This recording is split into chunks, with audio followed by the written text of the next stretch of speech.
but we will also see the flip side of that later on.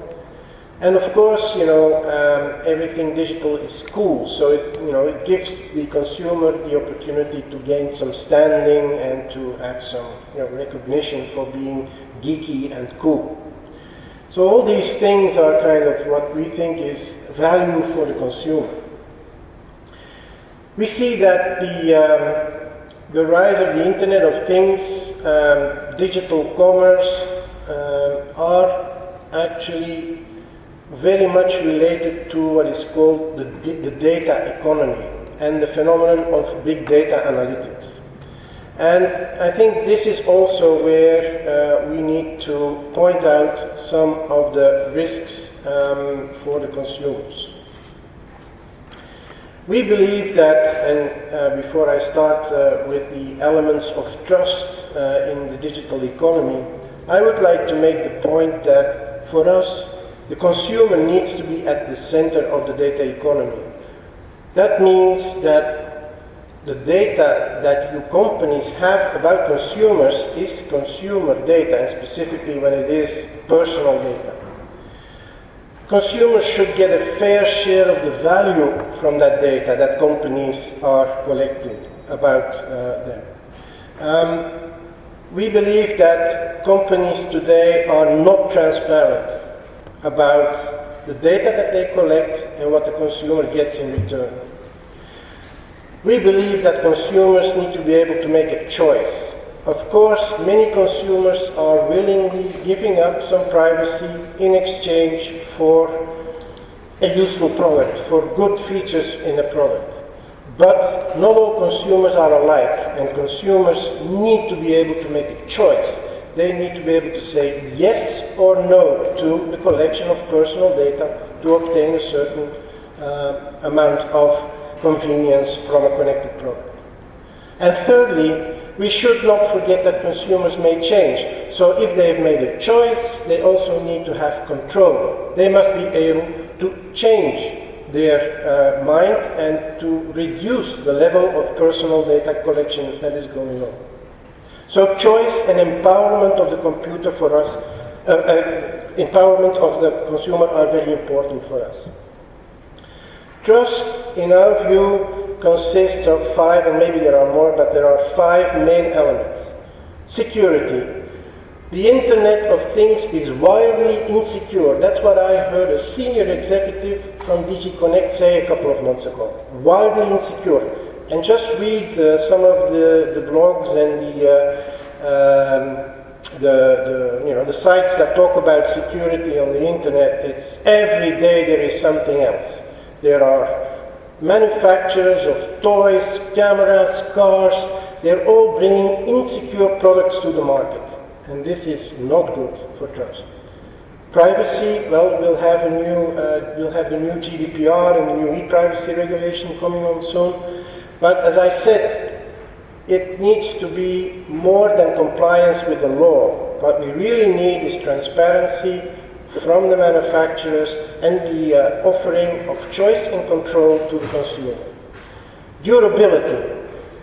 Durability is also a very important aspect. The washing machine that I mentioned earlier, well, if you buy a washing machine without connectivity, it will last you for 14 to 17 years. We know as a consumer organization, we have tested washing machines for ages, right? So we know how long a washing machine should, last, more or less.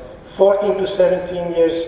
And how can we know that washing machines that come packed with software are still going to be useful and being, up to date in 15 years from now? Portability. We don't want lock-in. All the companies are collecting data, and in that way they're also binding the consumers, of course, to their brand. And the servitization that is going on means that companies are locking computers into their brand. That's what they are trying to do. We believe there needs to be portability. Today, for energy, for example, it's quite easy to switch from one provider to the other, but that didn't come automatically. So if everything's going to be digitized and we're going to see much more services and not just simply the acquisition or the purchase of products, we need to be able to make sure that consumers can switch from one provider to the other. So the last one that I wanted to mention, which actually is tied to Internet of Things again. With Internet of Things, the physical and digital worlds come together again. Right? So now you have a car that is connected to the internet. There are also aspects of physical safety there, right? We talk about self-driving cars. I even saw a video from BMW where they say one day the car will take responsibility for the driving. Will it? Will BMW really take the responsibility for all the cars on the road and the possible accidents, etc.? Let me express my doubts about that. And then, so those were kind of 5 elements that we see for a trustworthy Internet of Things, data economy, digital world. One thing that we need to also remember, for the consumer here is confronted with a very complex ecosystem. Let me use the same simple example again. If you are going to buy a washing machine today, you buy something, you get a warranty from the manufacturer of the washing machine, Miele, Bosch, whomever, and that's the end of that's all there is to the legal relationship with the manufacturer. But today, you have, if you buy a Connect washing machine, you have not only the manufacturer of the washing machine, there are other components in the machine, there's software in the machine, there is a connection, so there's a connectivity provider, there might be an operator of an apps platform involved, there are developers of apps. For the consumer, it becomes very difficult to know who is accountable if things go wrong. So in my opinion, it's a little bit a boxing match here between convenience, yes, digital things, digital economy. It brings a lot of convenience, potential convenience to the consumer, versus trust. And I think the jury is still out. In spite of the positive findings in your report, I've seen other reports that say, it's kind of 50-50, right? People are willing to admit that there is convenience, but there's also a lot of people, and again, this is in line with your report says, older people are having much more doubts than younger people. So the jury is still out, we believe. And I would like to end with one note of let's say one point where I would not agree with the study. It says somewhere that information asymmetry between the companies and the consumers is diminishing. That's not true. It's increasing. Because companies are collecting ever more data on the consumer, so the information on that side is increasing ever more. And on the other hand, the consumers are confused in this jungle that the ecosystem has become between hardware, software, service providers. We did an investigation on smart TVs, and if you really would like to know what's in the privacy policy, at the moment of setup of your smart TV, there's one brand, I'm not going to say which one, but it lets you, as a consumer, it lets you see 128 screens. And then you can knowingly and with awareness say, I agree to this privacy policy. 128 screens. Who in this room is going to go through 128 screens before accepting a privacy policy? I can assure you. I would like to see one hand raised, but unless there is a very determined lawyer here in the room, I don't think anybody is going to do it. And that is all I wanted to say, and I think it makes my point. Thank you. Thanks. And now I would leave to Christian Wagner if you have a presentation. Christian Wellner, of course, from Google office here in Brussels. Yes, many thanks, Stefano, for inviting me to speak at this conference, and of course, thanks also for conducting this very interesting report. So I think we've got already some interesting results that were presented by Sylvia, and I thought it would be quite good to, let's say, present a little bit what the industry and a company that I think is very much involved in digitization and how we think about the relationship with consumers. And I think it's also a very nice connection to what we just heard from our friends from Tastasha, who obviously are very much concerned about the relationship that companies have towards the usage of data, and that's obviously also core to our business and hence something that we think about very thoroughly. And yeah, I think we can just jump in. As you will see, I basically structured the presentation on 3 pillars, how we basically try to empower consumers, how we help to raise awareness around digital skills, and how we enable choice, which obviously is also a very important part of consumer protection. And actually this very first point, and some of you might hopefully heard about this already, is very much related to the point that Guy just mentioned about transparency and control of data. So this is a tool called My Account, and for those of you that have a smartphone right in front of you, feel free to type in your browser myaccount.google.com and you have a live demo of it right in front of you. So what My Account basically does is looking into or enabling people to get a bit more control about how they're actually using it, how Google is using their data. What we realized after some research and looking into and talking to many consumer organizations is that there's just no simple one-size-fits-all approach to consumer protection, privacy and security, because consumers are just not a very homogeneous group. Consumers have very different opinions across the globe, and especially for a company that operates across the globe like Google, it's very important to make sure that different users have different possibilities to play around with the data permissions that they grant to companies.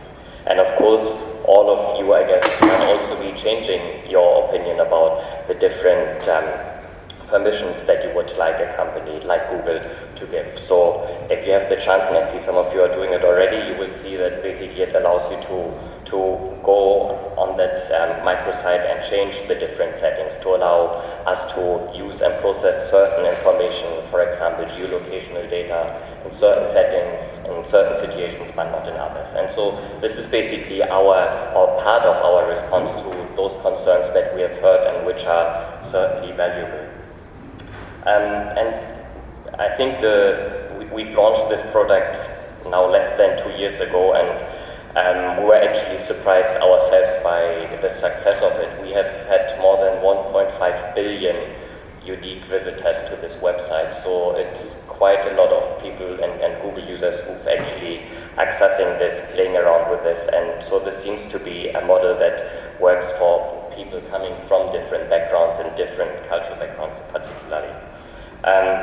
As you can see, I mean, it focuses on those 3 different pillars, so security, privacy, and then other preferences, which includes accessibility, but also another point which Guy mentioned regarding the portability, and I've not actually included this in my deck here, but I think it's also an interesting feature, which again I invite you to look into, which is called Google Takeout, and it's a feature that allows you to basically port all of the data that has been collected by us, from the pictures to your emails to your contact details, and download it in a commonly used data format and take it to one of our great competitors. So if you would like to switch from Gmail to Hotmail, you could do this right away, and you can just download all your emails and contact details, and if Hotmail or Outlook would have the right feature to import all of those data, you would have no problem actually to move from one service to another. So I wholeheartedly agree with Guy's point that portability obviously is at the center of ensuring that consumers have choice and also switching between different services. Actually, this is kind of a part of this site. So if you go on privacy.google.com, you will have the choice and the possibility to go and to check how we think about privacy. And in fact, there's a privacy assistant, so it allows you to basically go through different settings. It provides you with some interesting context as well, so that you actually understand the different options that we provide you with, and make an informed opinion, which obviously is also important. And obviously this is also in a mobile-first world available on your mobile phones, as those of you that are using it just now have mentioned. But of course, I think those control features and the empowerment of consumers is not only important on a horizontal basis, but also it needs to be embedded really into the products. And this is a quick slide just on Android and how we've been rethinking our approach to the permissions of data collection on Android. So for those of you that have an Android phone, and I hope it's many of you, you will have the chance, if your phone is from later than 2015 and has Android Marshmallow, which is not the most recent, but the previous version, you will actually have the chance to go in the settings of Android and basically go through every single application that you've installed and decide what kind of information you would like that particular app to be using. I mean, I've put the example here of Google Keep, which is our notepad product, if you like. So you can see there at the moment the contact, or the access to the contact details and to the locations is activated, storage as well, but the microphone not. And so it gives you the chance to really decide if a certain app should have access to information. And I think we've heard those concerns quite regularly, that there might be applications like the torch on your phone, and we're wondering why it needs to have access to your phone book or to your location settings. And I think those concerns or questions are certainly valid.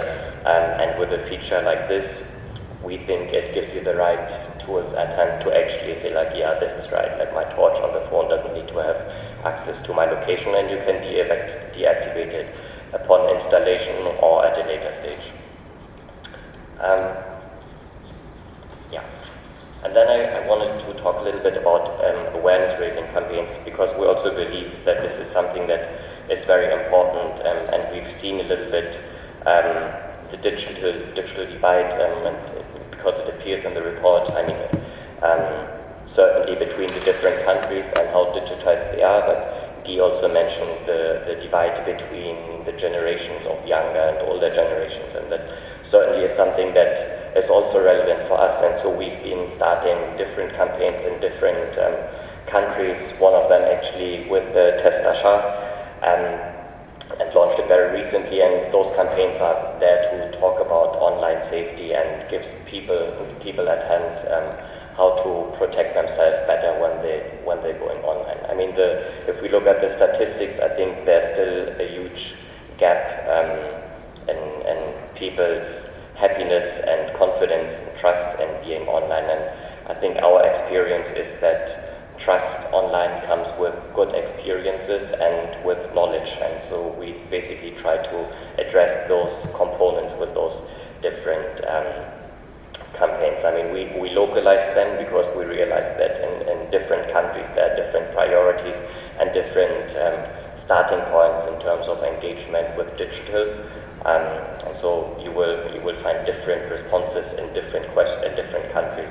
If you go on the cybersimple.be, which again I invite you to do, it's in English, French and Dutch, and you have the opportunity to learn a little bit more about different tools that might help you to be a better citizen online, but also very simple things like how to ensure that you have a strong password.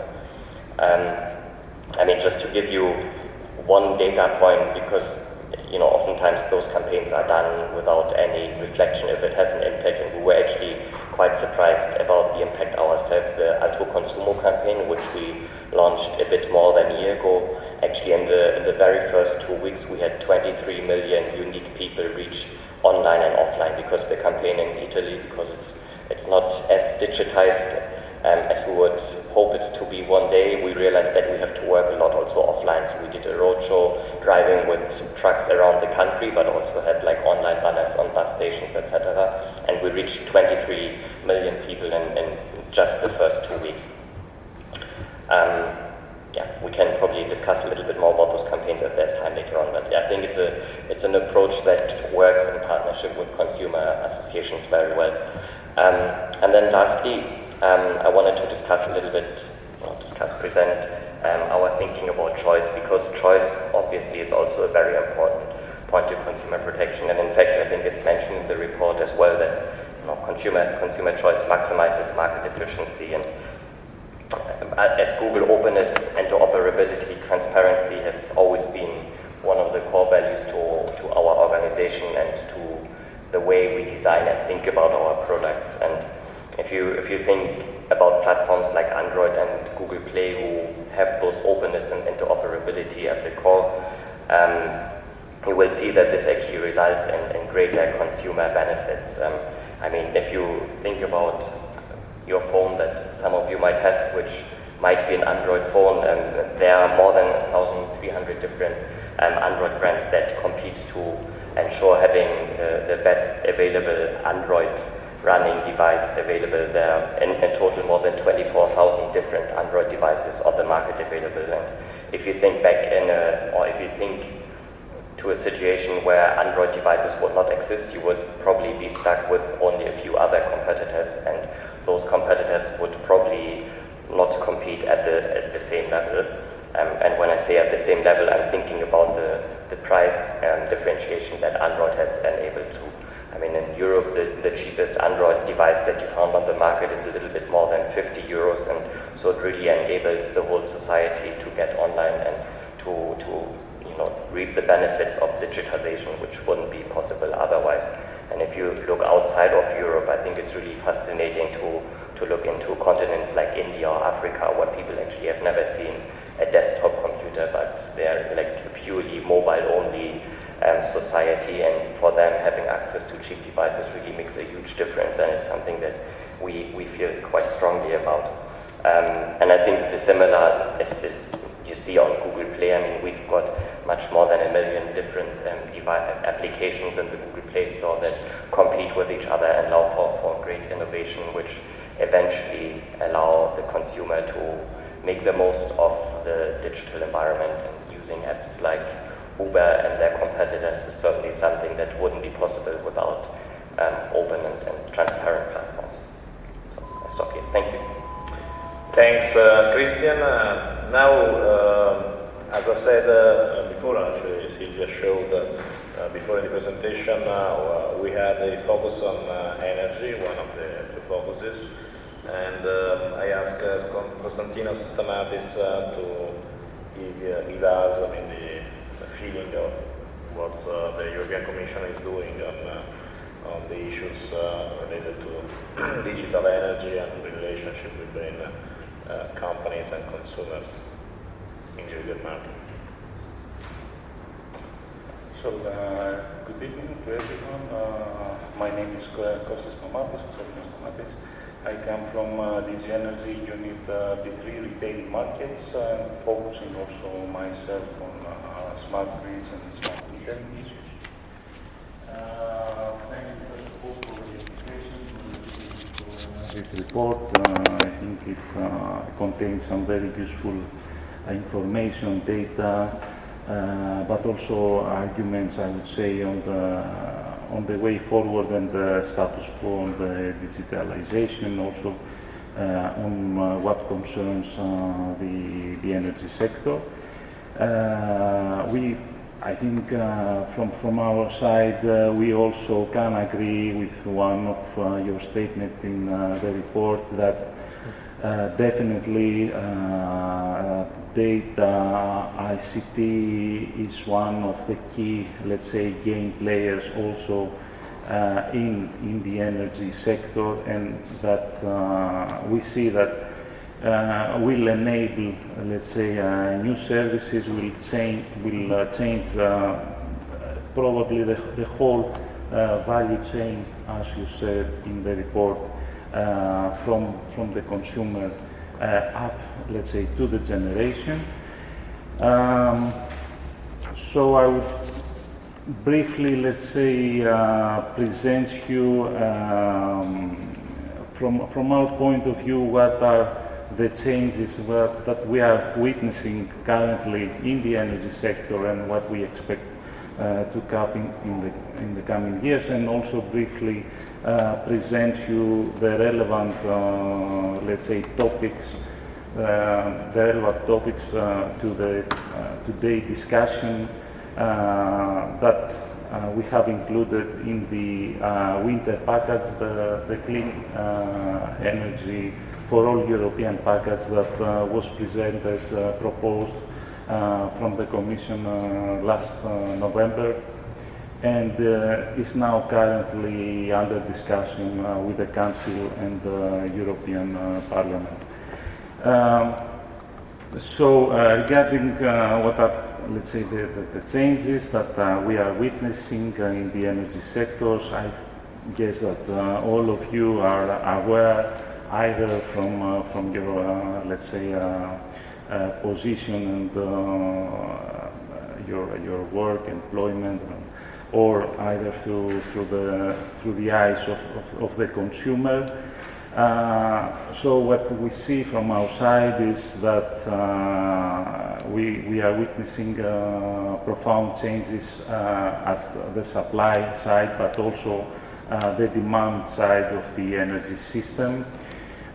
These changes are fueled by, of course, technological advancement when it comes to generation, new generation facilities, but also new devices, new facilities that will enter in the future the energy system, such as storage.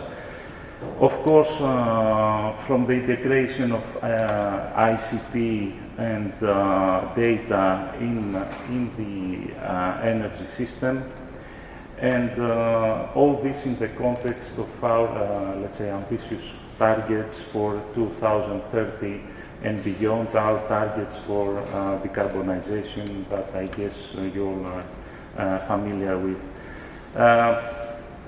So in this context, I would say that one of the main issues that we face today is the integration of high amounts of variable renewable energy, namely solar and wind, in our energy system.